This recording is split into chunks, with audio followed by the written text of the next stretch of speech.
ગીર સોમનાથ જિલ્લામાં કોડીનાર નગરપાલિકા અને તાલાલાઓના તાલુકા પંચાયતની પેટા ચૂંટણી 16 ફેબ્રુઆરીના રોજ યોજાઈ હતી કે જેના પરિણામ આજે જાહેર થયા છે કે જેમાં કોડીનારના 7 વોર્ડની તમામ 28 બેઠકો પર ભાજપના ઉમેદવારનો વિજય થયો છે. કોંગ્રેસનો એક પણ ઉમેદવાર જીત મેળવી શક્યો નથી. ઉલ્લેખનીય છે કે કોડીનારમાં વોર્ડ નંબર 3 અને 7માં ભાજપના બે ઉમેદવારો બિનહરીફ થયા હતા. કોડીનાર નગરપાલિકામાં ભાજપે ભવ્ય જીત મેળવી છે. તમામ 28 બેઠકો પર ભાજપનો ભગવો લહેરાતા છેલ્લા 30 વર્ષથી કોડીનાર નગરપાલિકામાં ભારતીય જનતા પાર્ટીનું શાસન અને પૂર્વ સાંસદ દિનુભાઈ સોલંકી જૂથનો દબદબો યથાવત રહ્યો છે. ચૂંટણી પૂર્વે જ 4 બેઠક બિનહરીફ ભાજપને મળી હતી. બાકીની 24 બેઠકો પર ભાજપે ભવ્ય વિજય મેળવ્યો છે. તો અનેક કાવા દાવા તેમજ એડી ચોટીનું જોર લગાવવા છતાં કોંગ્રેસ ખાતું ખોલાવવામાં પણ નિષ્ફળ રહી હતી. આ ચૂંટણીમાં કોંગ્રેસના મોટાભાગના ઉમેદવારોને માત્ર 3 આંકડામાં જ મતો મળ્યા હતા કે જેથી આગામી દિવસોમાં લગભગ મોટાભાગના કોંગ્રેસના ઉમેદવારોની ડિપોઝિટ ડૂલ થાય તેવી સ્થિતિનું પણ નિર્માણ થયું છે. અજય પરમાર, કોડીનાર શહેર ભાજપ પ્રમુખ. છેલ્લા 30 વર્ષથી આપણા માનનીય પૂર્વ સાંસદ શ્રી દિનુભાઈ સોલંકીની આગેવાની હેઠળ નગરપાલિકા અને નગર પંચાયતની અંદર ભારતીય જનતા પાર્ટીનું શાસન છે. આ વખતે અમારા ઉમેદવારો 28 સીટ ઉપરથી લડતા હતા 7 વોર્ડની અંદર, અને તમામ ઉમેદવારોમાંથી 4 અમારા ઉમેદવાર બિનહરીફ થયા છે અને 24 ઉમેદવારોનો ભવ્ય વિજય થયો છે. આના પહેલા ગત ટર્મની અંદર તો 4 હજુ એ લોકો ટેકનિકલી ચૂંટણી જીતેલા હતા. આ વખતે એ લોકોની પણ લગભગ ડિપોઝિટ દૂર થાય એવી સ્થિતિનું નિર્માણ થઈ ગયું છે. 28માંથી 20 ઉમેદવાર તો એવા છે કે એની ડિપોઝિટ દૂર થઈ ગયેલી છે, અને અમે આ ચૂંટણીની અંદર ભવ્ય વિજય મેળવેલો છે. કોંગ્રેસની હાર નિશ્ચિત જ હતી. બહારથી લોકો એ લોકોના બધા પ્રચારકો આવેલા હતા, બરાબર, અને એનો કોઈ ઇસ્યુ હતો જ નહીં કે કોંગ્રેસનું આમાં કોઈ નામ નિશાન જ નહોતું કે લોકો ચૂંટણી જીતે એવી કોઈ શક્યતાઓ જ હતી નહીં.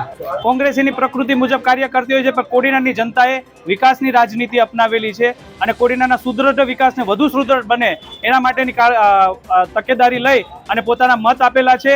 અને લોકોનો પોતાનો પૂરેપૂરો વિશ્વાસ અમારા પૂર્વ સાંસદ શ્રી દિનુભાઈ સોલંકીની આગેવાની હેઠળ હતો અને રહેશે એ આ ચૂંટણી દરમિયાન સાબિત થઈ ગયું છે. કોડીનાર પાલિકાની સામાન્ય ચૂંટણીમાં ભાજપની જીત નિશ્ચિત હતી. કોંગ્રેસના ઉમેદવાર ડિપોઝિટ પણ ડૂલ થઈ છે.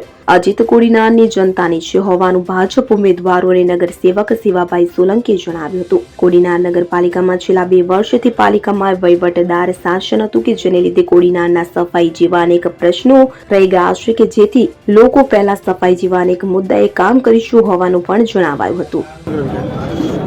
એક તો કોડીનારમાં કે જે અમારા ઉપર અને ભાજપ પરિવાર ઉપર જે કોડીનારના લોકોએ, સિટીના લોકોએ જે અમારા ઉપર વિશ્વાસ મૂક્યો છે, આપ જોઈ શકો છો કેટલા લોકોને 70% લોકોની ડિપોઝિટ દૂર થઈ છે. ને સૌથી વધારે મતદાન કરવા ગામે અમારા ઉપર ભરોસો રાખ્યો છે, ભાજપ પરિવાર ઉપર ભરોસો રાખ્યો, એટલે અમારા કામગીરી હવે સૌથી વધારે કરવાની રહેશે.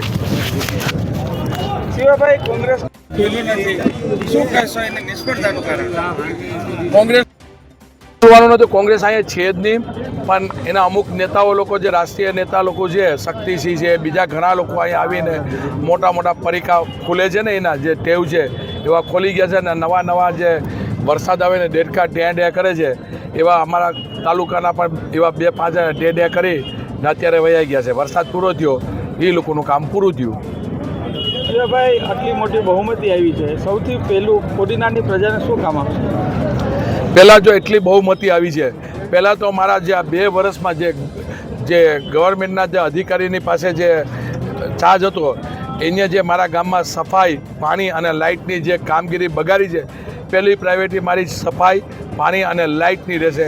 તે પહેલા દિવસેથી જ અમે હવે ચાલુ કરવાના છે, કારણ કે અમારું ગામ એટલું એ લોકોએ 2 વર્ષમાં બગાડ્યું છે, અધિકારી લોકોએ, કે એના પોતાના લાભ લેવા માટે. એના માટે પહેલું એ જ કામ કરવાનું છે. લાઇટ, પબ્લિકનો આભાર માનું છું, એમ ટીવી મીડિયા જે પહેલેથી છેલ્લે સુધી જે સપોર્ટ આપ્યો છે, લોકોને ઘર સુધી તમે જે ટીવીથી માધ્યમથી પહોંચાડો, તે લોકોનો પણ ખૂબ આભાર. કારણ કે ચેનલો લોકો જોયું, એ લોકોએ અમને એટલા બદનામ કર્યા છે, કાંઈ કિડનેપિંગ થાય છે, બૂથ બધાય કેચેપિંગ, એ લોકોએ કેટલા કર્યા છે. આપે જે મીડિયાથી દેખાડ્યા, તમારો ખૂબ આભારી છું. મીડિયાનો ખૂબ આભાર. આવું મીડિયા તટસ્થથી કામ કરે તેવી બધાને અમારી પ્રાર્થના છે. જય Somnath. Bureau report CN24 news.